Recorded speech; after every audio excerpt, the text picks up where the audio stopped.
우리 시간 다시 한번 인사할 때 아까처럼 성령 충만, 은혜 충만 받읍시다. 인사합시다. 성령 충만, 은혜 충만 받읍시다. 아멘.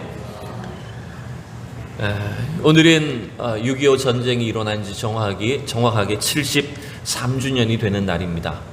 참 공교롭게도 1950년 6월 25일이 주일이었고, 그 주일 새벽에 북한군이 남침함으로 인해서 전쟁이 시작되었죠.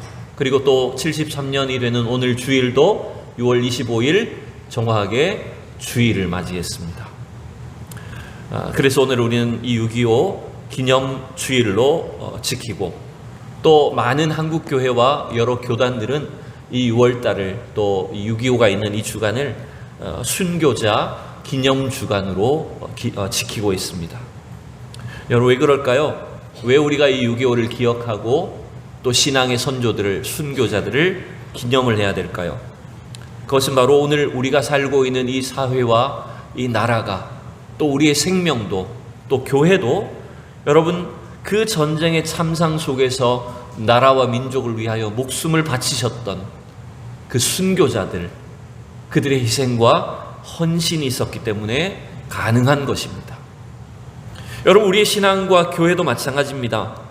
총칼의 위협과 또 목숨을 노리는 그 무서운 공포 앞에서 복음을 지켰던, 또 교회를 지켰던 많은 순교자들의 그 피 위에 우리의 신앙이 서 있는 것입니다.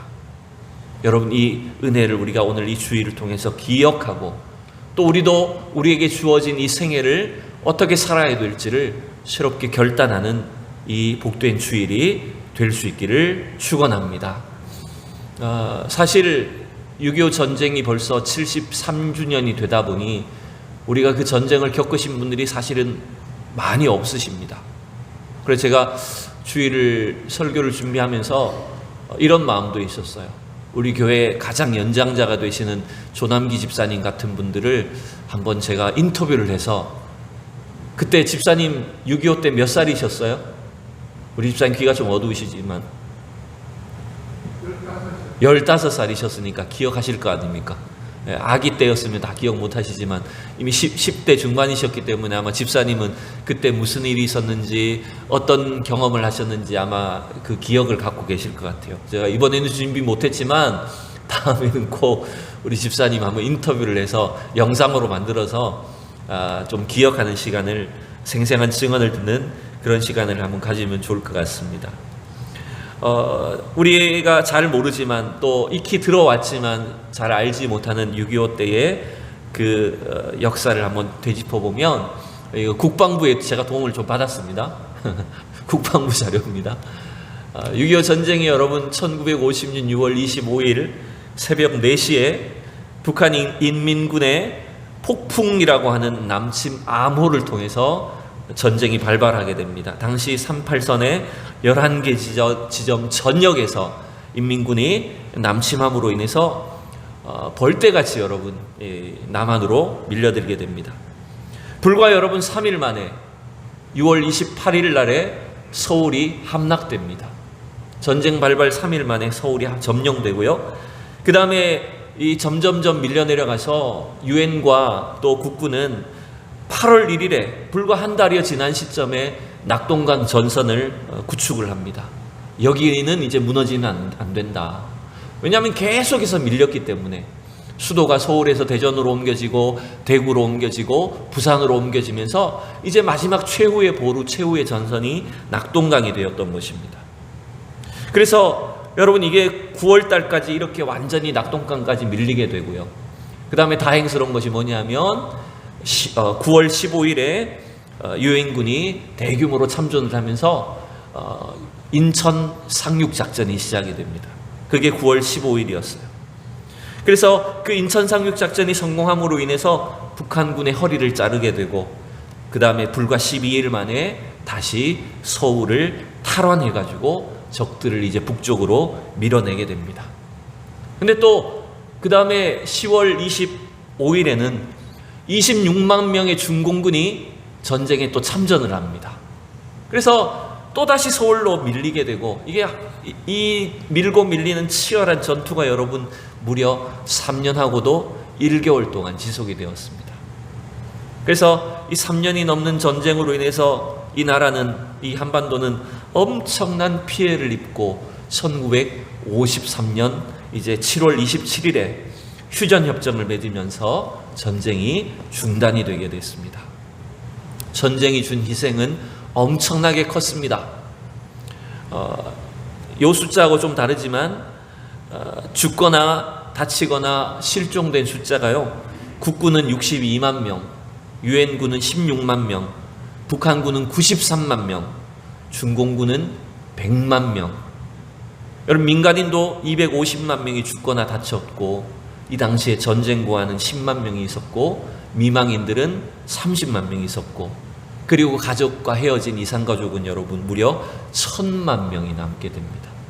통계에 의하면 그 당시에 남한의 인구가 3천만 명 조금 넘는 숫자였는데, 거의 3분의 1 이상, 절반 가까이가 다 전쟁의 피해를 입었다라고 합니다. 이 당시에 여러분, 교회와 기독교인들의 희생도 무척 컸습니다. 수백 명의 목회자들이 피살을 당했고, 수천 명의 성도들이 순교했습니다. 이루 말할 수 없이 많은 피해가 일어났습니다.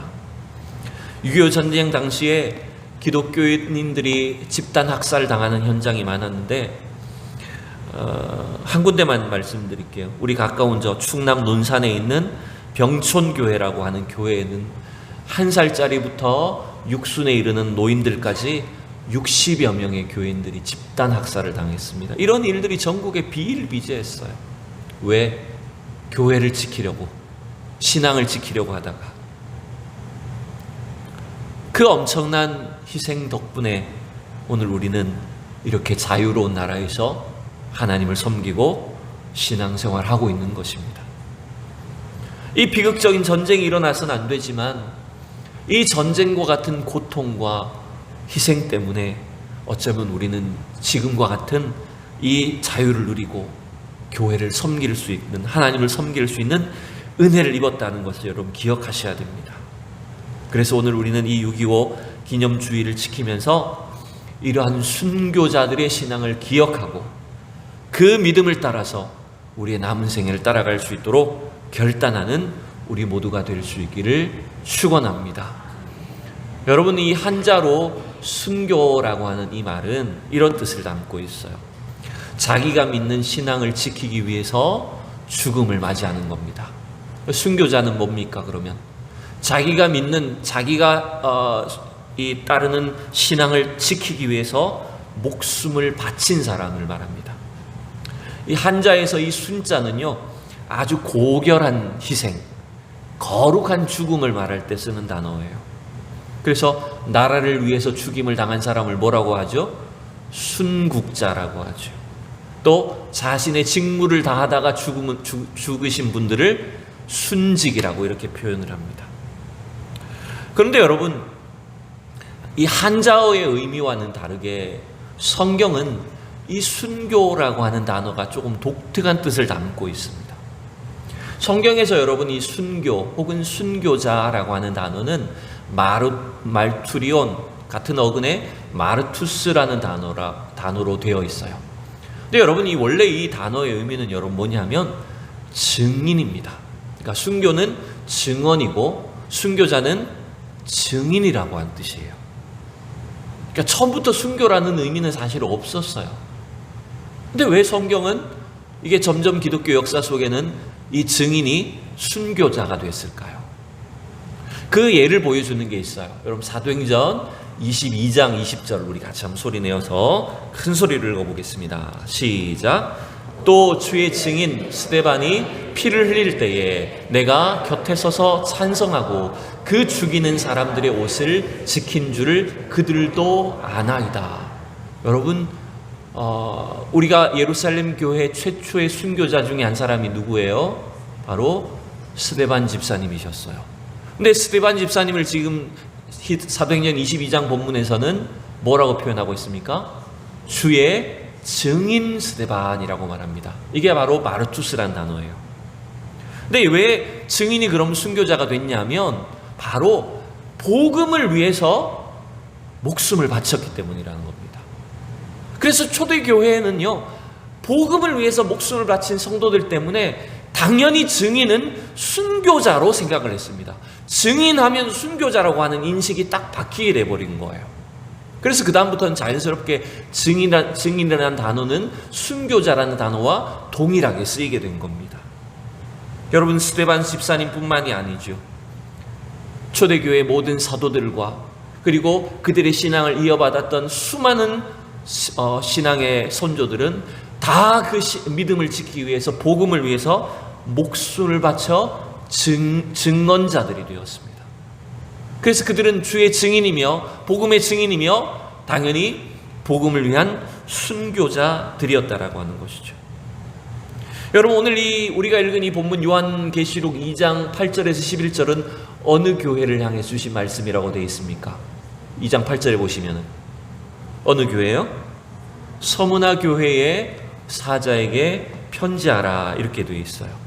여러분, 이 서문화 교회는 소아시아 7교회 중에 하나이죠.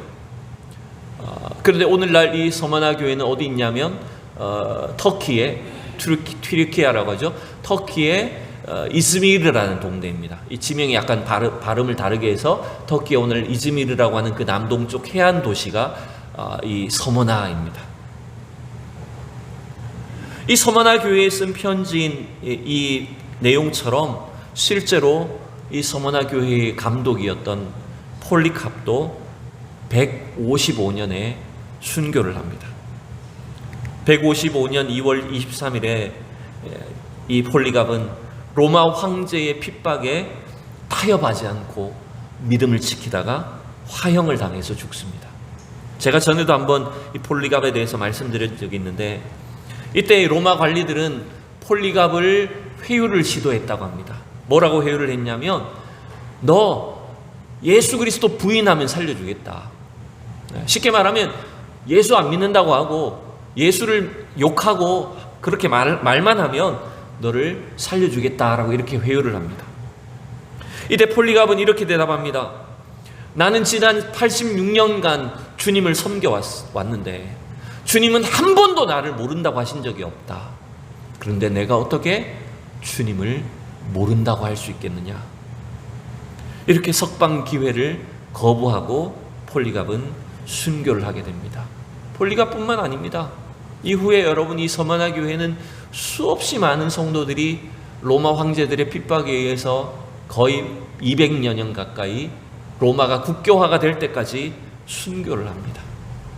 그 피 위에 우리의 신앙과 우리의 교회가 지금 세워져 있는 것입니다. 어쩌면 하나님은 이러한 고난과 핍박을 지금 알고 계셨어요. 그래서 미리 요한계시록 오늘 2장의 말씀을 통해서 미리 이 고난을 준비할 것을, 이 고난 상황 속에서도 우리가 믿음을 지키고 증인의 삶을, 순교자의 삶을 살아갈 것을 권면하시면서 이 요한계시록의 말씀을 주신 것 같아요. 우리 9절을 함께 볼까요? 같이 시작. 내가 내 환난과 궁핍을 알거니와 실상은 내가 부요한 자니라. 자칭 유대인이라 하는 자들의 비방도 알거니와 실상은 유대인이 아니요 사탄의 회당이라. 여러분, 이 당시에 이미 사도 요한이 이 편지를 쓸 때도 서문화 교회는 어떤 어려움을 겪었습니까? 엄청난 환난과 핍박을 당했고요, 극심한 가난과 궁핍을 경험했습니다. 세상적으로 정말로 찢어지게 가난하고 너무나 험악한 상황을 경험했어요. 그런데 주님은 이 서문화 교회를 향해서 뭐라고 말합니까? 내가 너의 환난과 궁핍을 안다라고 말합니다. 여러분이 요한계시록 2장과 3장을 걸쳐서요, 하나님이 안다는 단어를 무려 7번이나 사용하십니다. 그게 무슨 말일까요? 하나님은 우리의 모든 상황을 알고 계십니다. 우리의 모든 고난과 환난을 이미 다 보고 계십니다. 그것은 하나님의 뜻과 계획이 있다는 말씀이에요. 하나님은 우리의 모든 실상을 아시면서 뭐라고 오히려 말씀하십니까? 너희는 지금 이 세상에서 극심한 환난과 궁핍과 가난을 겪지만 영적으로는 어떤 자들입니까? 실상은 너희가 부요한 자라는 거예요. 여러분, 우리가 비록 세상 속에서 가난하기도 하고 수많은 환난과 고난이 끊이지 않고 우리의 삶에, 우리 건강에, 우리 가정에 수많은 어려움이 이어지지만 여러분, 우리는 복음 안에 영적 부자로 살고 있습니다. 여러분, 그 사실을 믿으셔야 됩니다. 우리는 하나님 보실 때 영적 부자인 것입니다. 비록 물질적으로 빈곤했지만 영적으로 부유했어요. 또한 서머나 교회는 유대인들로부터 극심한 비방을 받았지만 주님은 이것도 알고 계셨어요. 여러분, 유대인들은 이 당시에 이방인들의 교회를 극심하게 핍박했어요. 그러나 이 극심한 핍박과 가난 속에서도, 고난 속에서도 믿음을 가졌던 성도들은 그 시대 속에 하나님 보시기에 가장 부유한 믿음의 소유자들이었다는 거예요. 그래서 주님 뭐라고 이제 권면하실까요? 10절 우리 읽어봅시다. 시작. 너는 장차 받을 고난을 두려워하지 말라. 볼지어다 마귀가 장차 너희 가운데에서 몇 사람을 옥에 던져 시험을 받게 하리니 너희가 10일 동안 환난을 받으리라. 내가 죽도록 충성하라. 그리하면 내 생명의 멸류관을 내게 주리라. 아멘. 여러분, 10절을 보면 주님께서는 앞으로 닥칠 환난을 미리 다 예고를 하시면서 준비시켜 주시고 있습니다. 두려워하지 말라라고 말씀하십니다. 왜 두려워하지 말아야 될까요? 마태복음에서 주님 말씀하신 것처럼 몸을 죽일 수 있는 자들이 있어도 능히 영혼을 죽이지 못하는 자들을 두려워하지 말라고 했어요. 여러분, 하나님은 우리의 몸과 영혼을 죽이실 수 있는 분, 지옥에 던지실 수 있는 분이기에 우리는 오직 역사의 주관자이신 하나님만 두려워하라는 것입니다. 여러분, 어쩌면 이게 참 왜 이럴까라고 싶기도 하지만 시험을 받게 하리니라는 저 구절이 여러분 이런 의미입니다. 시험이 예정돼 있다는 거예요. 여러분, 죄송스러운 얘기지만 우리의 신앙생활에는요, 교회 앞날에는 시험이 계속 예정돼 있습니다. 시험이 없지는 않습니다. 중요한 것은 뭡니까? 그 시험 속에서, 다가올 환난 속에서 우리가 믿음을 지킬 때, 죽도록 충성할 때 하나님이 놀라운 영광의 면류관을 예비해 주신다라고 하는 것입니다. 어떤 사람들은 그 시험으로 인해서 목숨을 잃기도 한다는 것입니다. 그 박해와 고난을 견디다가 우리의 모든 것들을 빼앗기기도 한다는 것입니다. 그러나 역사의 주관자가 되신 하나님은 이 모든 환난 끝에 영광의 면류관을 예비해 놓으시고 우리를 통해서 위대한 일들을, 위대한 구원과 승리를 이루어 주신다라고 하는 것을 분명히 약속하고 있습니다.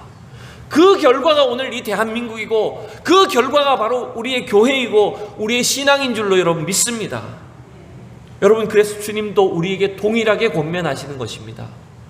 오늘 이 10장의 하반절에 있는 것처럼 내가 죽도록 충성하라라고 우리에게도 여러분 권면하십니다. 여러분, 이러면 또 이제 부담이 오실 수가 있겠죠. 아이고, 그럼 죽어야 되나? 죽도록 충성하라는 말이 뭔가 엄청난 일을 이루어야 된다라고 생각하면 여러분, 그건 큰 부담이 될 수 있어요. 그러나 여기서 죽도록 충성하라는 말은 우리에게 주신 이 믿음에 신실하라는 말이에요. 하나님을 향한 그 믿음에 끝까지 신실하게 서 있는 것이 여러분 충성하는 것입니다. 장차 고난이 오고 마귀의 시험이 있을 수 있고 우리가 때때로 이 세상으로부터 핍박을 당하고 목숨을 위협당하는 엄청난 어려움이 올 수도 있습니다. 여러분, 그러나 그 상황 속에서 하나님은 믿음을 고수할, 우리에게 주신 신앙을 지키고 견딜 그 증인들을, 순교자들을 찾고 계십니다. 여러분, 이건 우리의 앞날도 마찬가지예요. 또한 여러분, 물리적인 위험만 있는 게 아닙니다. 물리적인 전쟁만 있는 게 아니에요. 우리 눈에 보이지 않는 수많은 영적 싸움, 영적인 공격, 이 세상의 유혹과 핍박이 우리의 신앙을 끊임없이 여러분 공격합니다. 자꾸만 우리를 유혹하고요, 우리가 신앙을 타협하게 만들고 적당하게 세상과 버타에 살도록 여러분 만듭니다. 물질주의와 우상숭배와 동성애와 성적인 타락과 그런 수많은 공격들이 우리의 신앙을 지금도 여러분 위협하고 공격하고 있습니다. 이 영적 싸움 가운데 우리가 놓여 있어요. 그런 상황에서 주님 우리에게 오늘도 뭐라고 말씀하실까요? 주님은 충성된 증인들을 찾고 계십니다. 그 바로 증인의 삶을 사는 것이 순교자의 길을 걸어가는 거예요. 여러분, 오늘도 우리는 이 선조들의 신앙 위에 서 있는 우리의 이 교회와 우리의 신앙을 끝까지 지킬 책임이 있는 것입니다. 그래서 이 나라와 민족을 위해서 이 땅에 다시는 전쟁이 없도록 우리가 복음의 도구가 되어서 21세기 이 대한민국과 통일된 이 조국과 이 전 세계 복음화를 위해서 우리가 쓰임 받도록 하는 것, 여러분, 그 결단이 바로 오늘 우리의 신앙에 달려있는 줄로 믿습니다. 잠시 6.25 때 상황을 한 가지 더 소개를 드리고 말씀을 마치겠습니다. 서울 은평구 녹번동에 가면 한 공원에 군복 차림의 동상이 서 있습니다. 이 동상은 6.25 전쟁 첫 해인 1950년 9월 20일에 서울 수복작전 때 28세로 전사한 미군 윌리엄 해밀턴 쇼 대위를 기리는 동상입니다. 멀어서 잘 안 보이지만 여러분 저 동상 밑에 작은 글씨에는 이렇게 새겨져 있어요. 사람이 친구를 위하여 자기 목숨을 버리면 이보다 더 큰 사랑이 없나니. 요한복음 15장의 말씀이 기록이 되어 있습니다. 여러분, 이 놀라운 것은요, 윌리엄 해밀턴 쇼 이 대위는 그의 아버지 또한 한국의 선교사로 왔던 분이십니다. 한국명 서위렴 선교사십니다. 이 한국 선교사였던 아버지를 따라서 온 게 아니라 한국에서 태어나신 분이에요. 아들이 1922년에 평양에서 태어나서 고등학교 때까지 평양에서 다닙니다. 한국 사람처럼 살았습니다. 그리고 다시 미국으로 돌아가서 거기서 대학을 졸업하고 2차 세계대전에 참전을 합니다. 그래서 노르망디 상륙작전에 참전을 하고 난 뒤에 전역을 해요. 그리고 다시 미국에 돌아가서 공부를 합니다. 근데 여러분, 이 윌리엄 해밀턴 쇼가 한국 전쟁이 터졌다는 소식을 듣고 자기가 하던 박사학위 공부를 중단을 합니다. 사람들이 다 말려요. 너 그 나라 뭐 하려고 가냐? 그 전쟁에 네가 왜 가냐? 너는 지금 군인이 아닌데 왜 가냐? 이때 이 윌리엄 해밀턴 쇼는 이렇게 말합니다. 내 조국에 전쟁이 났는데 내가 어떻게 마음 편히 공부를 할 수 있겠냐? 조국의 평화가 온 뒤에 나는 그때 공부를 하겠다. 이렇게 말을 하고 한국 전쟁에 참전을 합니다. 이 윌리엄 해밀턴 쇼는 한국말로 워낙 유창하고 그 다음에 한국 지리에도 밝았기 때문에 메가더 장군이 인천 상륙작전을 할 때 통역관을 합니다. 그러니까 상륙작전이 이루어지도록 하는 지대한 공헌을 한 사람 중에 한 사람이 이 윌리엄 해밀턴 쇼였어요. 그래서 상륙작전이 성공을 했어요. 9월 달에. 그리고 나서 이 사람은 다시 해병대로 지원을 합니다. 놀라운 분이죠. 그래서 직접 서울 수복작전에 뛰어들어요. 그래서 9월 20일 은평구 녹번동에서 전투를 하다가 매복해했던 인민군에 의해서 사살을 당해 죽습니다. 여러분, 그래서 여러분, 우리 저 모건대에 가면, 대전에 있는 모건대에 가면 아버지 해밀턴 선교사를 기념해서 예배당을 세워놨고 아들 해밀턴 대위를 위해서 또 기념비를 세워놨습니다. 그뿐만 아니에요. 이 해밀턴 대위의 부인은 남편을 잃은 슬픔 속에서 미국에 공부를 마치고 한국으로 옵니다. 그래서 이화여대에서 교수를 하시고 세브란스 병원에서 평생을 봉사하시다가 생애를 마치셨어요. 아들과 며느리도 한국에서 여러 봉사를 하셨어요. 여러분, 이와 같이 이 나라를 위해서 사실은 목숨을 바쳤던 미국 선교사님들 뿐만 아니죠. 미군뿐만이 아니죠. 전 세계 수많은 참전 용사들과 또 우리의 믿음의 선조들이 있었기에 오늘 이 대한민국이, 우리의 신앙이, 우리 교회가 이곳에 설 수 있었다는 사실을 여러분 기억하셔야 됩니다. 말씀을 맺겠습니다. 6.25 전쟁이 벌써 73주년이 되었습니다. 여러분, 불과 27년만 있으면 몇 년이 됩니까? 100주년이 됩니다. 여러분, 그때가 되면 어떤 일이 있을까요? 100년 되면 통일되었겠죠? 네? 바라지 않으십니까, 여러분? 그때가 되면 우리가 저 통일된 나라 북한 땅에 돌아다니면서 교회를 세우고 무너진 도시를 재건하고 복음을 전하게 될 줄로 믿습니다. 우리는 그 기대를 해야 됩니다. 그날이 오도록 우리는 지금 충성해야 됩니다. 그러나 여러분, 우리는 당장 내일을 알 수도 없는 사람이에요. 우리 앞날을 알 수가 없어요. 우리는 다만 아는 것이 뭡니까? 하나님이 우리를 아신다는 거예요. 하나님은 우리가 환난을 겪고 고난을 겪고 핍박을 겪을지라도 하나님 위대한 구원과 승리를 이루신다는 겁니다. 우리는 그 약속을 믿고 그 말씀을 믿고 오늘 우리에게 주어진 이 신앙 가운데 삶의 자리에서 충성하셔야 됩니다. 여러분의 믿음을 지키고 이 순교자의 길을 따라서 우리가 신앙을, 우리에게 주신 믿음을 따라 충성할 때 하나님이 약속하신 일들을 다 이루어 주실 줄로 믿습니다. 오늘 우리가 이 찬양의 고백을 함께 부르시고 같이 합심해서 한번 기도하겠습니다.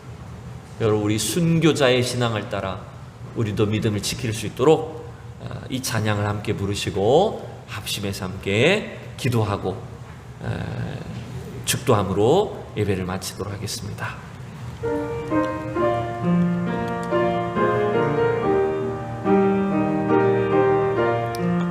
내일 일은 난 몰라요. 내일 일은 난 몰라요. 하루하루 살아요. 불행이나 요행함도 내 뜻대로 못해요. 험한 길 가고 가도 끝은 없고 고네요. 주님 예수 팔레미사 내 손 잡아주소서. 내일은 난 몰라요. 장래일도 몰라요.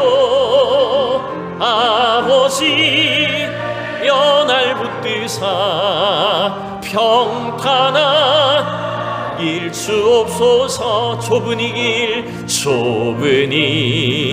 길 진리의 길 주님 가신 그의 힘이 들고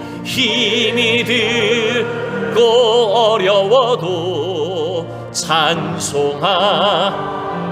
갑니다. 성령이여 성령이여 그 음성을 냉상 들려주소서. 내 마음은 정했어요. 변치 말게 한 내일은 난 몰라요. 장래일도 몰라요. 아버지여 주신 소명 이루소서. 만왕의 왕 예수께서 이 세상에 오셔서 만백성을 구속하니 참구주가 되시네. 순교자의 본을 받아 나의 믿음지 순교자의 신앙으로 순교자의 신앙 따라 이 복음을 전하세. 내일은 내 올가가 든 성령이여 내 맘에 항상 계셔 천국가 닌 그날까지 주여지 순교자의 신앙 따라 순교자의 복랑 따라 이 복이 밀쳐 불과 같은 성령이여 내 맘에 항상 계셔 천국가 닌 그날까지 주여 지켜주옵소서. 이 시간 함께 우리 기도합시다. 하나님, 6.25 전쟁 73주년을 맞이하여 그 전쟁의 비극과 참상과 그 폐허 가운데 이 나라의 민족을 지켜주시고 우리에게 이 자유로운 복음을 주시고 하나님의 귀한 교회와 천국 생명을 주시니 감사합니다. 하나님, 우리도 그 순교자의 믿음과 순교자의 신앙을 따라 살게 하여 주시옵소서. 우리에게 주어진 믿음을 따라 주님께 충성하게 하여 주시옵소서. 하나님, 우리의 이 충성과 헌신을 통하여 이 나라의 민족에 복이 있게 하여 주시옵소서. 하나님, 우리의 자녀들과 우리의 다음 세대가 하나님 굳건한 신앙으로 주님을 섬기게 하여 주시옵소서. 우리 시간 주여 외치고 합심해서 함께 기도합니다. 주여! 아버지 하나님, 주님 이 나라의 민족을 지켜주시옵소서.